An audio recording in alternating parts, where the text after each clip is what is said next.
نحمده ونصلي على رسوله الكريم أما بعد فأعوذ بالله من الشيطان الرجيم بسم الله الرحمن الرحيم اهدنا الصراط المستقيم صراط الذين أنعمت عليهم غير المغضوب عليهم ولا الضالين آمین۔ لفظ بلفظ ترجمہ۔ اہدنا ہم کو دکھلائیے، الصراط راستہ، المستقیم سیدھا، صراط الذین ان لوگوں کا راستہ، انعمت علیہم جن پر تیرا انعام ہوا، غیر المغضوب علیہم ان کا راستہ نہیں جن پر غضب ہوا، ولا الضالین اور نہ ان لوگوں کا راستہ جو گمراہ ہوئے ہیں۔ ترجمہ دیکھیں، دکھلا ہمیں سیدھا راستہ ان لوگوں کا راستہ جن پر تیرا انعام ہوا، ان کا راستہ نہیں جن پر غضب ہوا، اور نہ گمراہوں کا راستہ۔ تشریح دیکھیں، ان تین آیتوں میں تین باتیں بتلائی گئی ہیں۔ نمبر 1، آپ ہمیں سیدھا راستہ دکھلائیے۔ نمبر 2، ان لوگوں کا راستہ دکھلائیے جن پر آپ کا انعام و اکرام ہوا۔ نمبر 3، ان لوگوں کا راستہ نہ دکھلائیے جن پر غضب ہوا اور جو گمراہ ہو گئے۔ بندہ نے اپنے رب سے اپنا تعلق جوڑتے ہوئے کہا کہ ایاک نعبد و ایاک نستعین، ہم تیری ہی عبادت کرتے ہیں اور تجھی سے مدد طلب کرتے ہیں۔ اللہ سے مانگنے کی بات جب آئی تو اللہ تعالیٰ نے اپنے بندہ کی تربیت یوں کی کہ سب سے پہلے جو چیز اپنے رب سے مانگنی چاہیے وہ صراط مستقیم یعنی سیدھا راستہ ہے۔ اس لیے بندہ نے اللہ تعالیٰ سے یوں دعا کی کہ اہدنا الصراط المستقیم، ہمیں سیدھا راستہ دکھلا۔ ایک رب کی عبادت کی تعلیم جس راستہ میں دی جاتی ہے وہی صراط مستقیم ہے۔ سورہ آل عمران کی آیت نمبر 51 میں فرمایا گیا، ان اللہ ربی و ربکم فاعبدوہ ھذا صراط مستقیم، بے شک میرا اور تمہارا رب اللہ ہی ہے، تم اسی کی عبادت کرو، یہی سیدھی راہ ہے۔ اب صراط مستقیم کا معیار کیا ہوگا؟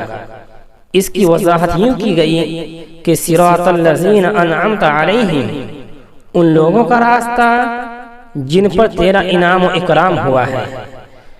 دنیا میں وہ کون سی جماعت ہے جن پر اللہ تعالیٰ کا انعام ہوا؟ مفسرین نے فرمایا وہ نبیوں کی جماعت ہے۔ ہم جب بھی اللہ تعالیٰ سے صراط مستقیم کی بھیک مانگے، ہمارے تصور میں انبیاء کرام علیہ السلام کی سیرت مبارکہ ہونی چاہیے۔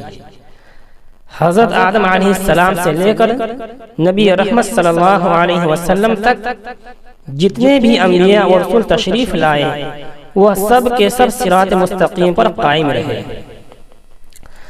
اللہ تعالیٰ کا خصوصی انعام سب سے پہلے نبیوں اور رسولوں پر ہوتا ہے۔ سورہ نساء کی آیت نمبر 69 میں فرمایا گیا ہے، فَأُولَئِكَ مَعَ الَّذِينَ أَنْعَمَ اللَّهُ عَلَيْهِمْ مِنَ النَّبِيِّينَ وَالصِّدِّيقِينَ وَالشُّهَدَاءِ وَالصَّالِحِينَ۔ غور کریں کہ نعمتوں کی برسات پہلے نبیوں پر ہوتی ہے۔ اللہ تعالی ہمیں بھی وہ مبارک اور پرامن راستہ عطا فرمائے، آمین۔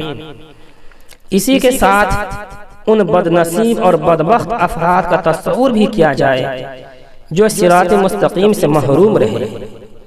اس لیے غیر المغضوب علیہم ولا الضالین کے ذریعے وضاحت کی گئی کہ ہمیں ان لوگوں کا راستہ نہیں چاہیے جن پر اے اللہ تیرا غضب نازل ہوا، اور ان گمراہوں کا بھی راستہ نہیں چاہیے جو نبیوں کے طریقے سے ہٹ گئے، جو لوگ علم رکھنے کے باوجود محض شرارت سے مخالفت کرتے ہیں۔ اللہ تعالیٰ کا غضب ان پر ہوتا ہے، اور یہ صفت یہودیوں کی تھی جنہوں نے علم رکھنے کے باوجود عمل کو چھوڑ دیا، اور نصارہ نے عمل کا ارادہ تو کیا مگر بے علمی کی وجہ سے عمل کے لیے غلط طریقہ اختیار کر لیا، نبیوں کی اتباع چھوڑ دی اور گمراہ ہو گئے۔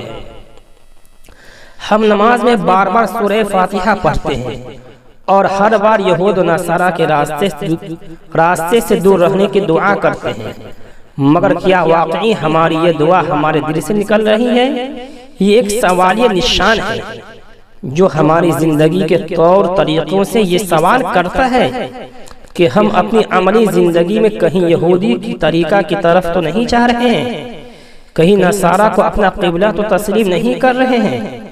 ہمیں اپنی زندگی کا محاسبہ کرنا چاہیے اور اپنی شکل و صورت، اپنی رفتار و گفتار، اپنا لباس، اپنی تجارت و معاشرت اور اپنی معیشت کو نبوی طریقے کے مطابق رکھنے کی کوشش کرنی چاہیے۔ سورہ فاتحہ کا ہماری زندگی سے یہی مطالبہ ہے۔ سورہ فاتحہ کو ہر نماز کی ہر رکعت کا وظیفہ بنایا گیا ہے تاکہ ہم ہر وقت اپنی زندگی کا محاسبہ کرتے رہیں کہ ہمارا شمار نیکوکاروں میں ہے یا بدکاروں میں۔ اللہ تعالی ہم سب کو عمل کی توفیق نصیب فرمائیں، آمین یا رب العالمین۔